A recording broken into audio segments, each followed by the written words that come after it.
Welcome to our channel. Installing apps on Fire Stick in 2025 is simple when you follow official methods. Here are step-by-step instructions for safe app installation. Step 1. Always check the Amazon App Store first. Most popular streaming apps like Netflix, Hulu, Disney+, YouTube, and Prime Video are available there. Step 2.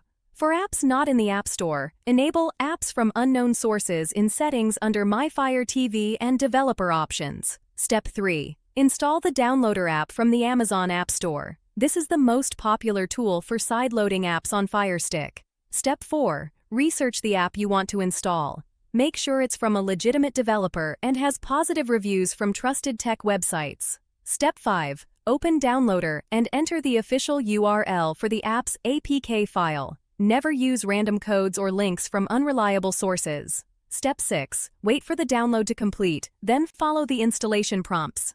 The app will appear in your Apps and Channels section. Step 7.